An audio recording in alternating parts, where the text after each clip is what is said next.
Hey, Chris, good to have you here, buddy. Thanks, Ben. Thanks for the invitation. Looking forward to coming on. Mate, you were just talking about, or we were just talking about offline, your new podcast. What's it called? The Sydney Property Muppets. Thanks for the free plug. The Sydney. I like it. Who came up with the word Muppets? You? I wish I could take credibility. I do it with a agent, Kurt Lawther from Sheed Property, who I've known for a while, and we were just spitballing ideas, and he came up with it one day, and I think we looked at each other and thought, no, and then we just started laughing and went, yeah. Yeah, it cuts through. I like it. Hey, I thought we'd start the conversation because I obviously looked at some notes on your background, and something that stood out was around when and this is, I see this, it's quite prevalent with a lot of people, where you made some bad investment decisions, like property purchasing decisions, and then in hindsight, retrospect, you wish you had a buyer's agent. Maybe just talk us through what that looked like.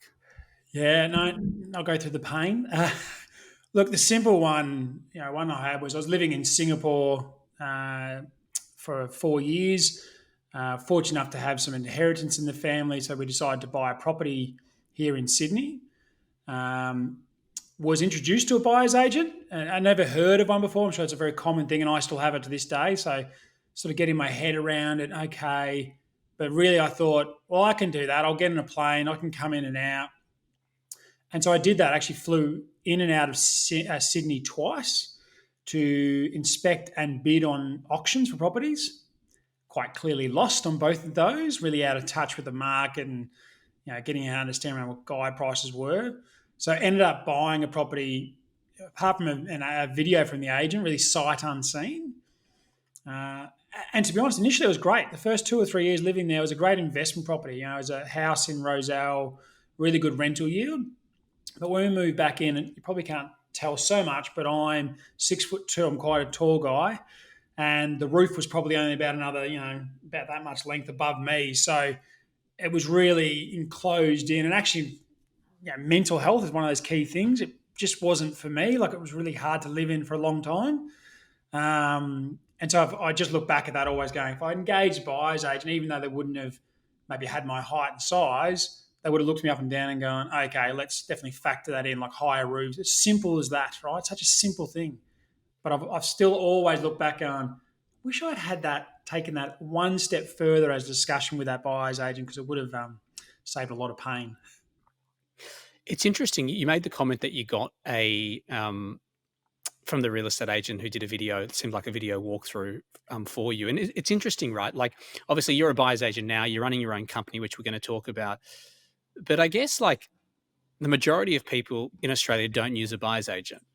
And the large majority are doing things like you did, which is like you're getting a real estate agent who works for the vendor, obligated to get the vendor the highest price.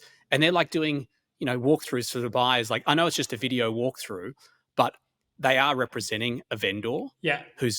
and their best interest is the vendor. So they're not going to tell you whether they know that's your height or not. Probably they didn't ask that question, but it's just interesting that buyers, I think, give so much power to the real estate agents to support them when they're supporting the other side. Yeah, it comes back to that age-old thing, right? Who are they invested in? Who is their invested interest in? Quite clear it's in the vendor. It doesn't mean they're not trying to some degree. Like, it was Peter Gordon at Cobden Hasten at the time, and Ralph, he was there, he's now with Bell. Neither of them were doing wrong by me. Like, the video was a good quality. I've looked back, it was fine. It's just more the perception of things. But it was probably a quick video. And that's, again, I'm not blaming them. It was my own fault for not coming in and checking out, a $1.5 million property or a purchase, biggest one in my life up until that point, that I couldn't either get there or I couldn't get someone to actually engage on behalf of my services. Yeah, and Peter Gordon's he's an outstanding agent, and you're right. Like, a lot of these agents, they're not going to do anything to try and shaft you. But again, because they're working for the vendor, they're getting paid by the vendor. They're not going to ask the tough questions. They're not going to put the energy and effort into really trying to make sure it's going to be right for you. Yeah. I mean, the interesting fact is I then sold with Peter. Yeah. So I think I could see that he had the investment interest of the vendor at heart. So when it got to the end of it, I was very happy to use him because I could see he was doing the right thing on that side of the coin. Yeah, nice. So shifting gears now into, I mean, your background, you worked in recruitment, you worked at a very large, I think, correct me if I'm wrong, I think Michael Page is quite a large global organization, right? Yeah, it'd be sort of top three, top four in the world. Top three. And what did you like? Which area did you specialize in terms of industry? Tale of two halves. My first 6 years, I was in procurement mostly. So really, the contract management and actually negotiation, which I think has not worked out nicely for where I am now. And then the second 6 years, I actually worked across various industries. I became much more of a people developer. So even though I still recruited, I classify myself as a sort of Mr. Fix-It. So I'd take over the teams that were struggling or needed rebuild and do a lot of internal focus while continuing recruits. And then I did sales, marketing, HR, finance, IT. But the bulk of it was actually, funnily enough, in procurement, which has been great. It's interesting. When I was working, I worked corporate before the buyer's agent realm that I dived into. I was working at a company called Charter Hall. And anyway, when I was kind of Yeah. getting itchy feet around, like, hey, like, I want to get out of this style of company and I want to start my own thing. But if I wasn't going to start my own thing, I was thinking about recruitment. I was like, hey, like this is feels like work, like that you do it being an agent. Um, it seems like you're on com only. You're the middle person. Um, you're interacting with lots of different people. I mean, Yeah. have you found that career path has been useful? Um, and skills that you developed and cultivated, you've been able to now transition into what you're doing now? Oh, without a shadow of a doubt. It's actually part of the reason I was confident to make the jump. So I use this simple example. If you're looking for a new job, you reach out to a recruiter, you want this location, this much salary, this is your criteria in the job itself. When you're looking for property, you want this location, you've got this much budget, and here's the criteria in your property. And through a recruitment process, you get to know somebody quite intimately. You get to know their family, their kids, their dogs, pets. You get to learn their behaviours. Are they an early morning person or an afternoon? You sort of really you do, and I did some quite senior positions. You really do get to know them quite intimately, and that's really flowed really nice into become a buyer's agent because effectively I'm asking the same cues and questions and points. Yes, it's now for property, but the essence of where I'm getting to and that genuineness of actually getting to know somebody, I think it's. I'd like to think it's part of what separates me from the pack. Obviously, there's now growing numbers of buyers agents out there, and I think that's something that 12 years of recruitment experience and day to day work really comes through in terms of that really close bondness with my clients when we're going to buy. More often than not, their family home. When did you first? Do you remember the moment you first heard about like the term buyer's agent? Well, apart from that time in Singapore, that was probably the first time, but I didn't really understand it. The first real Mm. time was with Simon, my brother, who Mm. has his own buyer's agent firm, Settler, up in Brisbane. So he joined, trying to understand the difference of real estate agent to a buyer's agent. And then watching his journey, the first year of, I'm sure he won't mind me saying, like a struggle. There was some highs, there was lows. The market wasn't amazing. He was learning something new. But then seeing him really flourish in that second year, well, gave me some confidence to go, well, if he can do it, surely I can do it better. Well, I mean, he smoked it in his second year, hey? Oh, yeah. Yeah. Incredible. Like and yeah, I mean, he was obviously working for Universal at the time, but he demolished it, and he's obviously demolishing it now. I guess. I mean, for context of people listening, I mean, you also you joined Universal, which their head office is in Brisbane, and you running the Sydney operation. Is that Yeah. right? Yeah, I launched Universal into Sydney. Yeah. Into Sydney. Okay. Um, you're now running your own firm, Correct? and you launched that 9 months ago. Yep. Just on 9 months ago now. You've purchased 27 properties over the last 2 years, Yep. Exactly. and out of that 27, what's the predominant mix up? Is that investor? Is it owner occ? Or is it a bit of both? Oh, it's definitely a bit of both. Over the 2 years, investor would be somewhere around sort of 30% of the overall portfolio and 70% Okay. owner occupier. Okay. And even that owner occupied, I'd say half of those are first home buyers, which can come in all shapes and sizes. I think a lot of people immediately think first home buyers means 25-year-old. Quite often, my first homers have actually been latter years of 30 or even into their 40s before they've actually purchased their first property. And then the other side's been either people are upsizing or the resizes or downsizes. People looking for that. Their families moved out and they're looking to sort of get a property that's the next sort of part of their retirement life, and maybe cruises and holidays, and they can get a bit of cash out of the property to do so. Which areas in Sydney, do you specialise in? So I specialise across three areas. So inner west, lower North Shore, and in the eastern suburbs. Okay, nice. And I guess I know you're probably still formulating it now, but what is an ideal client?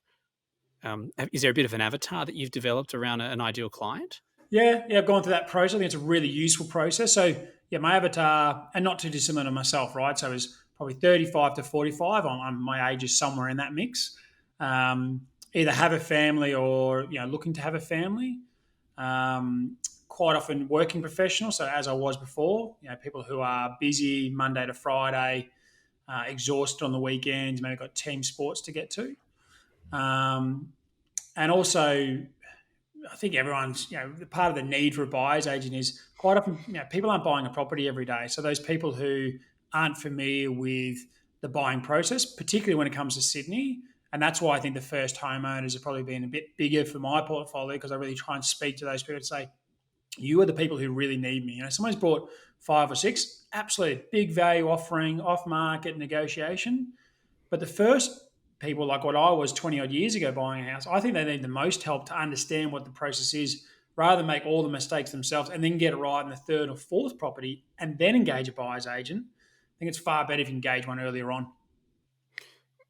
Talking to that latter point around engaging one earlier on, and I mean your example earlier where you flew twice from Singapore to bid, and I mean if you weighed up all that time that you injected in, etc., what that actually cost you. But I guess my question's more around, at what point do you think in Sydney? I don't know. This is a guess Hmm. because we're in a bit of a bubble, especially me being, I've been in the buyer's agent industry since '09, and I'm still in a bubble where we think everyone uses one, but they don't. Correct. The large majority do not use one. I mean, when do you think it's that early on where people are at that first purchase? Like, if you were to project in the future, like, how long do you think it's going to take until most people are kind of waking up in the morning? If they're like, hey, I want to buy something today in Mossman, um, they are thinking about using a buyer's agent like they would if they woke up and thought, I'm going to sell, I'm going to use a real estate agent. How far off do you think we are? Probably further than what I first thought when I was joining the industry. And that's fine. It's part of the education process. If you'd asked me 2 years ago, I would have said, look, definitely within 10 years it'll be. But now that's only 8 years away from now, and I'd still say in most of the areas I'm buying, maybe not the east. The east is more prolific with buyers agents, but lower North Shore and inner west would probably be less than 5% of deals are still done with a buyer's agent. Now it's grown, so it's probably still got a 15, 20-year journey. Yeah. I mean, I think that's reasonable. I mean, real estate agents have been around. I think the first franchise was like over 100 years ago. Okay, yeah. So, over buyer's agency, we weren't the first when we started. I think they've been around for around 20 years, a bit over 20, could be between 20 to 25. And so, yeah, I think it's reasonable. And it's interesting, right? Because, I mean, let me ask that question after. I mean, did you ever envisage when you were at Michael Page, like, did you ever envisage you being an entrepreneur or business owner? No, not really. No, I was No. I was very used to be very risk adverse, and love the paycheck. I'll admit to it now. Paycheck to paycheck, every month, knew exactly what you're getting. Jesus, it's a different game going on your own and not knowing what next month looks like. But I wouldn't change it. No way I'd ever go back to any corporate, PAYG role. They say the two biggest addictions, heroin and salary. Yeah, I know one of them, not the other one. Thank goodness. um, so where you are now, you're running your own company. Obviously, your startup. You've launched in the last year. How's it going? Yeah, as we spoke just before jumping online, I've been really, really impressed with this year how it's gone. More than I'd say 75% of properties I purchased have been in this year. So much so that I've now been able to afford to hire a social media person. I'm now at final stage of interviewing for a remote assistant to help me out. I have an associate here who works 2 or 3 days a week supporting the business. Purchased a brand new car. If you'd said to me back in February I'd be doing all those things, I would have. I was at a pretty tough spot at the start of the year. Like I did not think it'd get to this point. I was surviving, but I wasn't thriving. And now, 9 months later, thriving. Back in Feb when you weren't thriving, Hmm. right, and you're surviving in Feb, what was it that kept you? Because running a business is tough, never easy. It seems like it never gets easy. There's always speed bumps. But I guess what kept you going? My own belief in myself. I end up, I did sell some shares that I'd held on to for a few years, and just to get some cash coming back in so I could afford the milk and bread and so forth. But even in those times, there wasn't one moment or one night that I went to bed going, I'm giving up. I was like, I will find a way. I knew that I was doing good things. And part of it as well is I'm not a buyer's agent that rushes people to buy. I've had clients sign at the start of the week and buy at the end of the week. Absolutely. I've had other clients it's taken 6 months to 8 months to buy. I'm really in it for the long haul. And that's going to, I believe, build a long term reputation around that I'm not here just pushing, okay, this is the best thing, let's go, go, go. Really Mm, listen to the client. So I was paying a bit of a price again back in February that I probably could have pushed some clients. Let's be honest. I've got sales for a long, long time. I could easily have pushed some of those clients I had on to buy properties then. But I went to bed knowing that I came in this to be highly ethical, to stand firm, true to my values. And I just knew that I could just do it. It was going to happen. I just didn't know when, but I had this internal belief that I was going to make it happen. mm. And I mean, that belief does translate into what you just said, that you sold shares to fund the day to day, I'm assuming, expenses. Yep. Because, I think for people who are super committed and have that very strong self belief, and they just know, they have that intuitive feeling that it's going to work out. Um, they make these decisions like you did, like sell shares. Like I think people who are still stuck in the employment realm, which is fine. They're on that. They're receiving their monthly income. Yep. It's sometimes they don't want to make a decision like that if they want to start their own. They've got it too easy. Like they've got an income coming in, like that paycheck that they know comes in every date on that month. And I think that um, I also think they don't care enough to for example, to make a sacrifice like you did, um, to then execute the way you have. And so, I think it's very common. I mean, myself and other people that I always speak to, like, you have to make these sacrifices. Like Elon Musk, when he sold PayPal, like he injected, I believe it's nearly all that money. Yeah. Like I think it was 160 million at the time. I forget, but back in, I think it was into Tesla or Yep. wherever it went into. But it's I think it's just it's a level of commitment because people really care about what they're doing and what they're pursuing. Like I said, I wasn't previously sort of this. I wouldn't say risky, but I was definitely risk adverse. Um, but by taking up the mantle of doing this, it was a really. It wasn't a decision I made to become buyer's agent overnight. It was probably a 6 month sort of period of time of really fact checking it, and going through your course, having various conversations. When I did so, it was with this. This is such an amazing industry. Mm, Um, I've had clients and myself cry on shoulders at auctions. When we win a property, that I get goosebumps just talking about it now. Right, like I caught a client on Tuesday last week. We purchased property in Roselle, and we've been speaking for a long, long time. And we've got a 3 bedroom semi, which we only ever expected to afford a 2 bedroom semi. And we got a 3 bedroom semi in the budget. Like those are the moments for me that just keep me coming back. Use your term earlier on, that's the heroin for me that just keeps me going. yeah, it's Yeah, it's super. I think it's a really, I think it's very fulfilling what we do because we're supporting people with these such significant investment decisions that they're making, and um, you know you get to share those moments, whether it's laughter, it's tears, or sometimes the client management can be really strenuous, where Oh yeah, it doesn't go yeah, so easy. yeah, Um, definitely have those.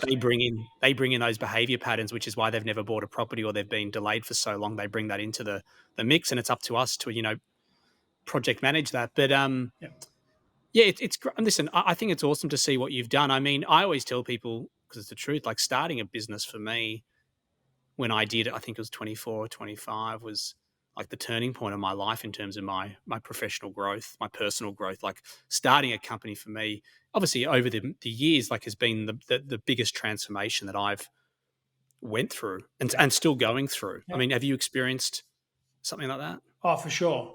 Even prior to recruitment, I had a bit of a marketing background, so I've been able to bring so much different elements of my creativity, my sales process, my care into buyers agent, but also just running my own business.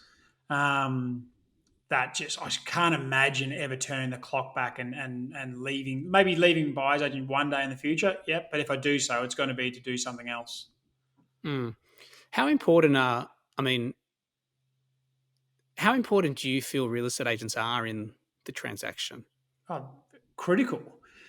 That respect, and you talk about it lots, the respect between agents and buyers agent is, I've only had one or two, I'd say, negative experiences of them going, who are you? I don't really, the vast majority, the respect of them dealing with a buyer's agent is through the, so we just have to treat them with respect. In the end, Mm, their vested interest is getting the most amount of money effectively for their vendor.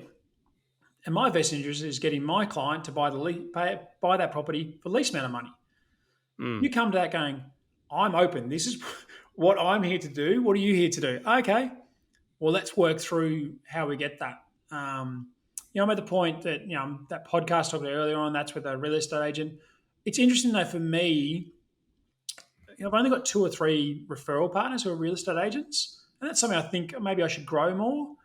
But a lot of mine are, mortgage brokers, property solicitors, depreciation, valuers, um, part of a BNI chapter. So I've had the psychologist refer me someone. I've had the electrician refer me somebody. So I'm very, very thankful for all of those. And I make sure that for me, clients aren't just the ones I'm buying for. My referral partners to me are clients are really making sure I get back to them and keep them informed through the process is as important as how I manage and treat that referral partner or that referral client through the process. Yeah. How important has BNI? I mean, like, what does BNI stand for again? Do you know? I forget. I think it's Business Network International. I should know. I was the Yeah. president for a year for one of the. Well, let's roll with Business Network or Networking International. I mean, for people obviously who are, not running a business and just listening, I guess that's obviously a global networking group, right? Correct. Professional networking group. Correct. And when I was at Universal, I joined. I was the first one to join. I think by the time I ended, there was four or five of them. And I know Simon's actually, my brother's joined one as well, or helped form one in Brisbane. Well, for my business, it's somewhere about 40% of my revenue comes from either from, we meet once a week, so people in that room, they're referring. But now to the point that they've referred me to potential clients I've purchased for, and then those clients have referred me to their friends. It's also for me that entrepreneurial stuff. I do miss the bookend of a week, the Monday to a Friday. What are you planning to do this week? How are you going to go? And the end of the week, well, how did you go? So we meet on a Wednesday morning. For me, that's my checkpoint. Okay, what have I done last week? How have I helped these people connect? What have I done for my business? And then also future planning. So it's a nice stop point for me to go, where am I up to? Where is Clarke Buyers Agent currently up to? Have we dipped? Have we gone forward? And let's see if we can rectify that rather than just go on. It's how easy is it when you're working on your own for one week to meld into the next and then look back and go, oh my goodness, we're at the end of the year already? I know. And I think running a business, I mean, it's hard to pay attention. I mean, unless you got kids, just with holidays and stuff, because it's 7 days, right? Like it's not Monday to Friday. It's you're on 7 days, especially as a buyer's agent, right? Like you know, Yeah. It's not like working at the government. Like if your client wants to talk on a Sunday, you talk on a Sunday.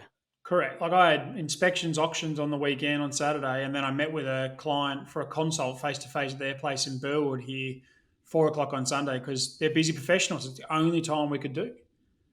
Mm. So if you think you're joining a buyer's agent, you're going to become one and be able to, it doesn't mean you can't take time off. Like I play golf, get my own time, but you've got to be on call. I guess, echoing what you just said, you've got to be on call, ready to be on call pretty much 24/7. Yeah, yeah, it's interesting. I guess you can set boundaries, but you're right. Like it's if clients, because sometimes you're working through negotiations or strategies for the following day, and you just got to be available, to have that, I guess, discussion with the client. Yeah. What's plans 24 for you? Because I know it seems like you're building a lot of momentum with your business. It's getting busy. Um, like, are you? Is there plans to expand the team? Are you keeping it really, just No, no, small? definitely looking to invest. So hiring a remote assistant currently. I've just hired, as I said, a digital marketing team to work with me. So Yeah. seeing that sort of improve, and really investing back into the business. So I've now got things like Price Finder, RP data. I've got Suburb Finder, um, joining like REBA. Yep. Looking to Yep. join that next year. So we're looking at more investment for myself and for the business. So whether that's software, probably not. Apart from that, remote assistant, I don't intend to hire anybody else locally in the next 12 months. My son's Okay. starting high school next year. My daughter's heading to year 5. I'd like to have one more year of sort of just nice consistency, particularly as he goes into high school.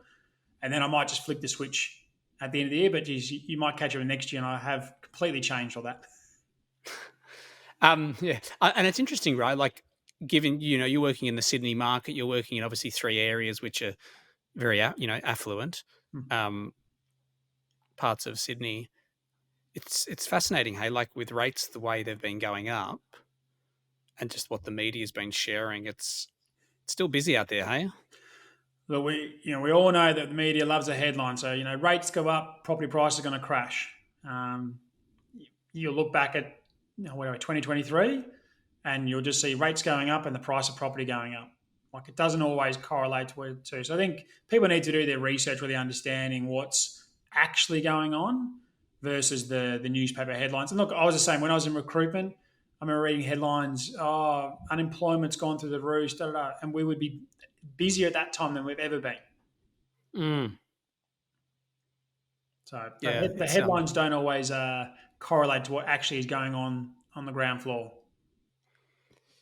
and I mean, like, who knows what's in store for 24? But I guess if rates do start to go backwards, I mean, it seems like it's it's it's gonna be crazy out there, Already busy. crazy busy for you I guys. joke with the crossing the fingers, but we will all buyers agents. We all know that when the rates go up, okay, it's getting tougher. They're not logical, but when rates go down, the amount of people I've spoken to this year that effectively said, "Call me in February, March. Call me in July next year." So why? Because that's when the market's going to be better because they read these headlines. But if I do call them, then the rates have gone down. I guarantee, though they'll just not don't have to use me. They won't all use me, but I guarantee they'll all be buying next year if the rates do start to stabilise or come down. Yeah, and it'll be super competitive. Yeah, they'll look back and go, "I wish I got in." Like if you had in crystal ball in Sydney, if you could have brought in November 2022, that was the best time to buy. Yeah. Did we know then? No. Did we know around Mm, March of this year that was the best time? Yes. It's like 5 months delay, 6 months delay that we know when the best time was. But that's gone now. yeah, it's past. I mean, a lot of the potential clients that sit in front of you for the first time to learn about you, obviously some of them have been referred to you, so you've been endorsed, but are they what percentage of those have made a mental decision, do you think, that they're definitely using a buyer's agent? The ones, let's clarify. If I classify that as people who've never used a buy, like anyone who's used a buyer's agent before, will almost unanimously use one. So let's talk about the ones who've never used a buyer's agent Yeah. before. I would still say they probably walk into that consult with me. Probably only 30% of them believing they're actually going to engage my services. Wow, that's interesting. And Yep. that just goes back to our point, just around our discussion around just, at what point is it that people, um, is it going to be normal for people to just start engaging right away a buyer's agent? Because you're right, like it's still an educational process, isn't it? Absolutely. I have questions. People, what's an off market? What's a pre market? How much do you cost? What do you do? Really simple questions to other people who haven't used a buyer's agent but have gone off and done due diligence. They come to the table going, not fully educated, but much more better self-educated, so we can have a robust discussion. But I don't mind. I'm happy to sit down with people, and I'm not the only one saying this. I'll have discussion with people, and my referral partners know this. I'll sit down and have a discussion with no pressure to sign up. I'll finish the call with or meeting. Let me know. I'll obviously follow up in a week or two just to see if there's any questions. But I'm not a pressure because I know that I want the people to engage with me, to really have engaged with me, because it's such a big decision. You don't want to be half-hearted or questioning you as, oh, we felt pressure to engage with you, and then you've got to spend $1 million, $3 million, $5 million with somebody you feel kind of pressured at the beginning. No, Mm. not for me. Yeah, it's I guess there's going to be a lot of diversity out there with buyers agents, but I think on our side of the fence, it's a lot more consultative than real estate agents. We don't have the reputation like real estate agents have. It seems like we're a lot more trusted, thank God, and Yep. hopefully it stays that way, right? But I guess what sticks out when you are talking to a potential client, let's say they're at that 30% level where, in terms of engaging you or a BA in general, what do you think raises their eyebrows the most when you're going through around what we do and how we add value? What do you think? Is there a common like point or points that you talk about, whether it's like the percentage of off markets or something that you talk about, which they're like, wow, I didn't know that, or hey, I didn't expect that. Um, it sounds silly. The thing that stands out is just the plethora of things that we do. It's not really one thing, but when we go through to from assessment, due diligence, I look at local council DA approvals. I review and give recommendations on building reports. I say Mm, no to properties. I say yes to properties. So many checking points. What I consistently have at the end when I ask, look, is that thorough enough? Any questions? The vast majority just go, I didn't expect it to be so much. I think mm, the assumption will be he's going to find properties, he's going to see them, and he's going to negotiate. But there's so much more bolted onto that they're just like, wow. And I think that's where I'm fortunate enough that clients do, more often than not, do sign up with me from that point because they're like, we almost now can't do it without you because there's so many things that you're doing. We hadn't even thought about. If we're an investor, simple thing is ask the agent in an email, not in a contract, to have the photos taken professionally for the sale so you can use them for when you're going to rent the property. mm, Such a small detail, but agents afterwards, they could easily say to you, yeah, you can have the photos, but now it's a few $100s. Rather than yeah. during the negotiation, they'll give them to you for free every time because they don't want the Mm. deal to fall out. Chris, on that note, we will close out today. I'm stoked to see you crushing it. I not surprised. Can't wait to see what you do in 24 months. So wishing you all the best. Now, thank you, Ben. And look, I will say, always appreciate your time. One thing that always stands out to me is I think you're somebody who stays present in the moment, and it's something I always try to do with myself. And you're sort of that moral compass or that area I look at, going, how did you do it? And then I try and think about how I do it. So, mate, really appreciate you reaching out and giving me the opportunity to come on, but also just want to say thank you for everything you've done for me and every other buyer's agent out there as well. Thank you, buddy. Appreciate it. Thanks, mate.